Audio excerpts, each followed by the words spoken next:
Gaza में Hamas लड़ाके Israeli फौज पर काले बादलों की तरह मंडरा रहे हैं। गाजा के हर डगर पर इजरायली बल फूक फूक के कदम रख रहे हैं। उनके चेहरों पर हर वक्त, हर चौराहे और हर मोड़ पर मौत का खौफ दिख रहा है। हमास लड़ाकों के आग उगलते हथियारों से इजरायली बलों का गाजा ऑपरेशन टेढ़ी खीर बन गया है। गोलियों की तड़तड़ाहट, बारूद की गूंज और मिसाइल हमलों से गाजा तबाह हो गया है, जहां से लड़ाके अब इजरायली बलों का चुन चुन कर शिकार कर रहे हैं। एक बार फिर फिलिस्तीनी प्रतिरोध ने 17 अक्टूबर 2024 को गाजा में इजरायली सेना पर हमला किया।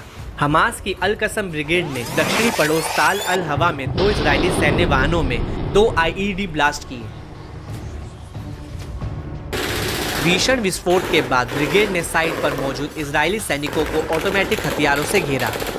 ब्रिगेड ने बताया कि हमले के बाद इजरायली सैन्य बचाव हेलीकॉप्टर घायल सैनिकों को रेस्क्यू करते हुए देखा गया।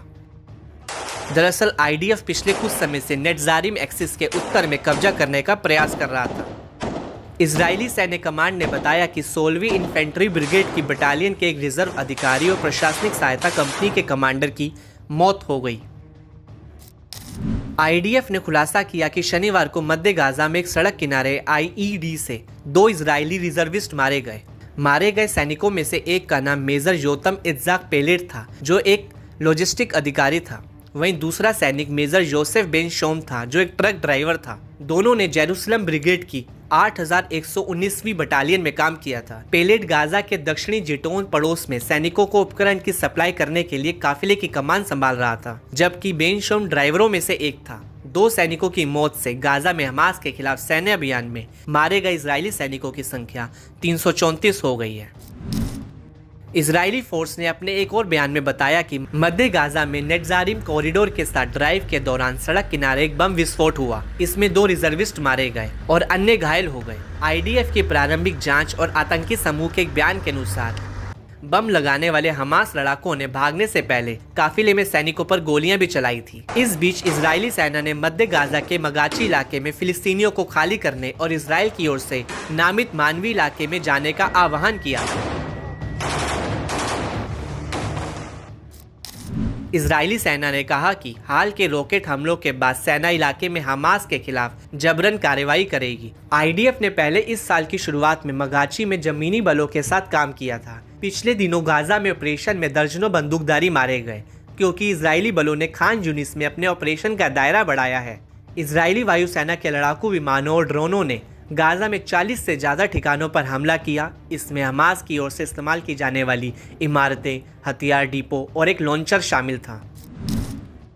ऐसा दावा है कि इजराइल के हालिया दावे पर भड़के प्रतिरोध ने भी अपने हमलों को तेज कर दिया है। इस कड़ी में फिलिस्तीनी इस्लामिक जिहाद के अल कुदस ब्रिगेड ने शनिवार को गाजा लिफाफा में रीम सैन्य स्थल पर रॉकेट हमला किया। लड़ाकों ने दक्षिणी गाजा में खान यूनिस के उत्तरी इलाके पर हमला करने वाले इजरायली बलों को अपना शिकार बनाया। साथ ही पूर्वी गाजा में पहले से लगाए गए उच्च विस्फोटक IED से अल जायतोन पड़ोस में एक इजरायली सैन्य वाहन को ब्लास्ट से उड़ा दिया। बताया जाता है कि कई अन्य फिलिस्तीनी प्रतिरोध गुटों ने भी गाजा में इजरायली सैन्य पर मोर्टार और रॉकेट हमले शुरू किए। Popular front for the liberation of फिलिस्तीन के अबू अली मुस्तफ़ा ब्रिगेड ने रफा के पश्चिम में ताल जोरेम में इजरायली बलों के ठिकानों पर बड़े कैलिबर मोर्टार गोले दागे। वहीं अल मुजाहिदीन ब्रिगेड ने हसीब रॉकेटों से नेटजारिम एक्सिस में इजरायली सेनाओं पर भीषण गोलीबारी की। बिस्मिल्लाह, अल्लाहु अकबर। अल अक्सा शहीद ब्रिगेड ने 107 mm रॉकेट और मोटार गोले के साथ कमांड और कंट्रोल सेंटर पर हमला किया। अल नासिर सलाह अल दिन ब्रिगेड ने भी 107 mm रॉकेट के साथ कब्जे वाले बलों पर गोलाबारी की। अल्लाहु अकबर।